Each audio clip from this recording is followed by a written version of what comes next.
वहीं दिल्ली में समाज पार्टी प्रमुख और सांसद चंद्रशेखर आजाद ने सार्वजनिक परीक्षा मुद्दे पर वकालत की है। उन्होंने कहा कि संवाद से ही समाधान निकलेगा और सभी पक्षों को अपनी बात रखने का अवसर मिलना चाहिए। साथ ही उन्होंने बेरोजगार युवाओं पर कार्रवाई, छात्रों पर गोली चलने के आरोपों को लेकर भी जवाब मांगने की बात कही है।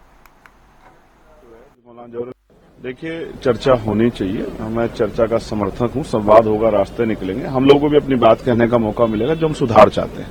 बहुत सारे ऐसे सुधार है जिन पर हम लगातार चर्चा कर रहे हैं बाहर, लेकिन उसकी जवाबदेही इसलिए नहीं क्योंकि अभी मीडिया चर्चा हो रही है, आंदोलन में चर्चा हो रही है, लेकिन चर्चा सरकार के सामने होगी। सरकार को जवाब देने इस तरह के सुधार की आवश्यकता है। नौजवान बेरोजगार है और बेरोजगार नौजवान पे उस पर उल्टा जो है इस तरह का दंड थोपना अच्छी बात नहीं है। आप महसूस करके देखिए, ये सोचे एक विभाग में 10,000 वैकेंसी आई है और 50 लाख बच्चों ने फॉर्म भरा। बेरोजगारी इतनी है ही तो 10,000 बच्चों को नौकरी मिल जाएगी, लेकिन 49,99,000 जो बच्चे हैं उनसे उनको भी पैसा पे करना पड़ रहा है।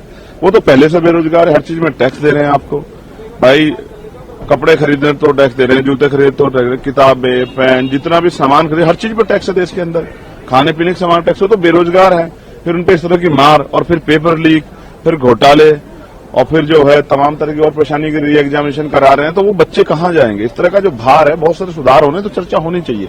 आज 2 बजे के बाद कह रहे हैं समय तो चर्चा होगी, चाहे रात भर चर्चा हो, लेकिन जवाबदेही सुनिश्चित होनी चाहिए। चर्चा होगी तो सरकार को अपनी बात रखने का मौका मिलेगा। तो हम तो चर्चा के पक्षधर हैं, लेकिन चर्चा में जवाब देना पड़ेगा कि ये जो गोलियां चली हैं अपने ही देश के बच्चों के साथ इस तरह का दुर्व्यवहार क्यों हुआ, हिंसक व्यवहार क्यों हुआ। और आपने देखा स्टैंपर्ड हो जाता है, छोटी सी जगह डंडों से पीट रहे हैं, आप आंसू कैसे गोले छोड़ रहे हैं, आपने उनकी सांस लेना दुर्बल कर दिया। अगर आप आज इतने संवाद के थे तो अपने पहले संवाद क्यों नहीं किया, उनसे संवाद कर लेते, दिन ही नहीं देखना पड़ता। कितने बच्चे घायल हैं, कितने हॉस्पिटलाइज हैं। एक नया मैटर आ गया पैलेट गन जिसको बच्चे को लगी है, तो बहुत सारे पत्रकार नहीं बचे।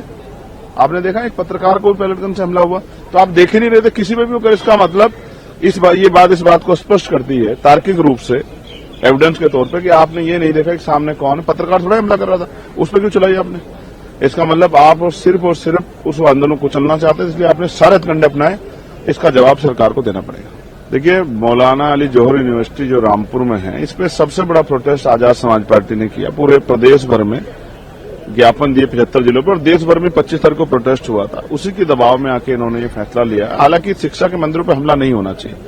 आपका राजनीतिक द्वेष हो सकता है, लेकिन अगर आप शिक्षा के मंदिरों को तोड़ने का काम करोगे तो ये हम स्वीकार नहीं करेंगे। मैंने स्पष्ट कहा था कि हम किसी भी कीमत पे जो है मौलाना जौहर यूनिवर्सिटी को टूटने नहीं देंगे, 3000 बच्चों का भविष्य खराब नहीं होने देंगे। मैं सराहना करता हूं कमिश्नर की जिन्होंने फैसला दिया, लेकिन उन जिलाधिकारी को भी बताना पड़ेगा कि उन्होंने यूनिवर्सिटी को तोड़ने का फैसला बिना तर्क के, क्योंकि जब यूनिवर्सिटी बनी है तो तब वो आरडीए का हिस्सा नहीं, रामपुर डेवलपमेंट अथॉरिटी का हिस्सा नहीं है, तो आपने ऑर्डर क्यों दिया। ये पूरा ऑर्डर जो है राजनीतिक ऑर्डर था और इसके पीछे जो है यूनिवर्सिटी को बर्बाद करने की मंशा थी। हम कामयाब नहीं होने देंगे। मैं उत्तर प्रदेश सरकार को